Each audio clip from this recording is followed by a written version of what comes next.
could though. Oh boy, am I gonna be a f***ing wizard? The almighty sorcerer!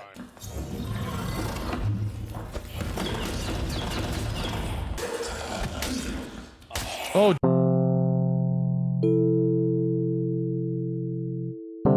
Okay, let me tell you a little story. Because I actually was not planning on making this video at all. I didn't even know that this game existed until about 2 hours ago, maybe. I was sitting in a Discord, the Mortal Online Discord that I have for the guild that I'm in with Clean and a bunch of other guys. I was running around just kind of trying to do some farming, make a little bit of gold on the side, and Ring, one of the guys that I have been gaming with, mentioned that they were playing this game called Dark and Darker. Never having heard of it before, they were streaming it on Discord to each other. Ended up hopping on and just kind of like taking a look at it and was like, what is this game? It's kind of weird. Some weird dungeon crawler kind of thing. And I just kind of like wrote it off. Then they said, well, we need a third guy. Do you want to download it? And I said, well, I don't own it. How much does it cost? It's free, they say. Well, that sounds like the right price. It's only 8 gigs or so in size. That seemed reasonable. Downloaded it, fired it up. And oh my God, when I tell you that I was pleasantly surprised, it is an understatement. And what's even cooler about it is the developers seem like they are doing it for all of the right reasons. Dark and Darker is a fantasy dungeon crawler. This game is nuts, but it is an unforgiving, hardcore first-person dungeon crawler that has those familiar Tarkov-esque mechanics that we have all come to know and love and appreciate for the risk involved. It's up to a 3-man party. You can go in solo if you want to, although I would highly recommend against it. And at the moment, there are 6 separate classes to choose from. This is the only game currently that is being developed by Ironmace, the developers and publishers of this game. On their website, it reads, "We are a merry band of veteran game developers disillusioned by the exploitive and greedy practices we once helped create. We are experts who have worked on many of the biggest hits in Korea. We've seen firsthand how corporate game companies sell their soul for an easy payday. We are disappointed to see them doubling down on more and more exploitive practices, becoming more like casinos instead of bringing joy to gamers." The entire reason why they are making games the way that they are is because they dislike the predatory practices of gacha games. And I think that's a pretty noble pursuit. Currently, this game is available as a playtest for the weekend.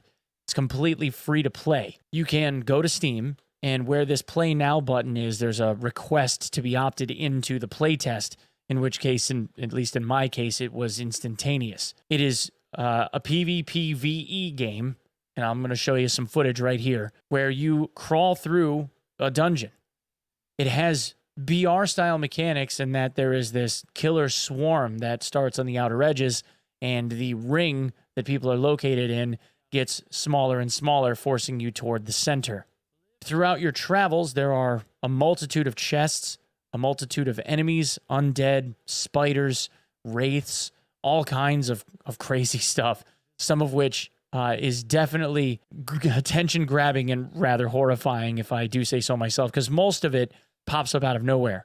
There's even mimics, you know, those treasure chests that turn into a giant set of chompers and try to eat your face. And if that isn't enough, your character is not all of that durable. A few hits, just a few hits from what seems to be the most mundane of enemies, and you get completely clapped. Now, in my case, I decided that I wanted to play a wizard, and this didn't disappoint. The wizard is very, very squishy up close, obviously, because he's wearing the equivalent of rags, but he's a very, very strong hit in the sense that he fires fireballs. He has a magic missile that he channels. Oh, dude, this is sick. The mordhau-esque mechanics are what they are, where you kind of drag your mouse to one direction or another in order to set the angle of attack that you want. Same thing with shields. You block in the direction of the attack coming. But with a wizard, you hold down right-click to charge up the cast that you want to make, and then you have to stand still and kind of let it fly, planting your feet as you let a fireball rip off and see if you can hit your target. And then, of course, I also have the ability to buff my teammates. I can cast an invisibility that lasts a couple of seconds, letting somebody with enough run speed to kind of like sneak in and get around someone, or potentially even drop aggro on an enemy. There's a lot of utility that I like about the wizard. But of course, this is one of those modes that feels like it's much better served if you're playing in a party. If you try and go in solo, you're more likely to get got than you are to do the getting. But the atmospheric feel of the game and how the maps are, they're modular. You can tell that the rooms are pre-constructed, but they're constructed in a way where each one of the building blocks always makes a different map overall. Procedurally generated, but with different sizes of rooms kind of interconnected via pathways. And the exit mechanic is interesting. There's a complete set of RNG that goes into where the exits are. They kind of spawn up in the map randomly. So you could enter a room and get extremely lucky with one exit portal that only one of you can use in your party to leave, leaving the other two behind to find their own. Those are blue in color. Or there are red portals that take you deeper into the dungeon. The first level starts off as something relatively normal. The Bloodlust.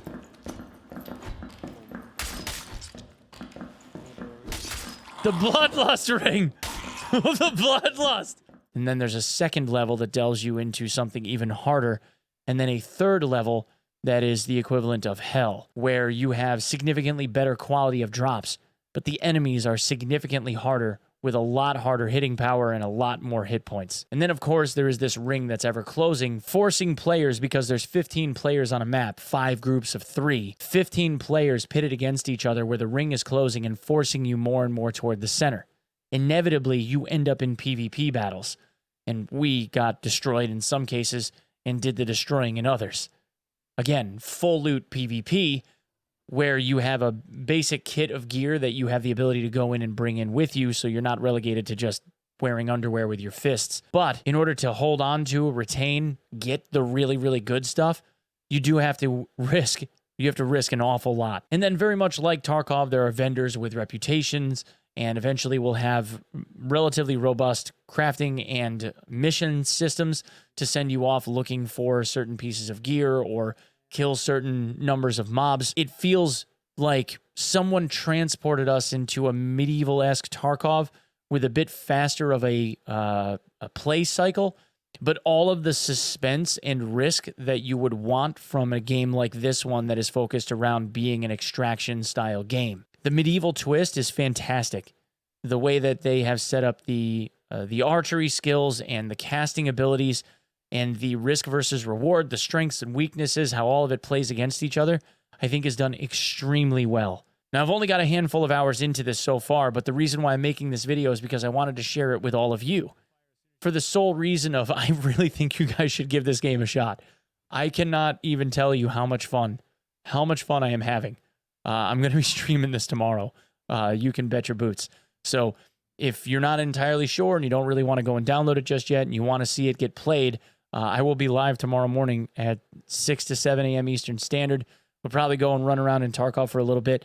And then I've already reached out to Sacriel, and he said that he would join me for some fun. So hopefully we'll get Sac, and maybe I can pull clean in, and we'll try and see if we can get some rounds. Because, yeah, I mean, really fun. Really fun. Anyway, guys, that's what I have for this one.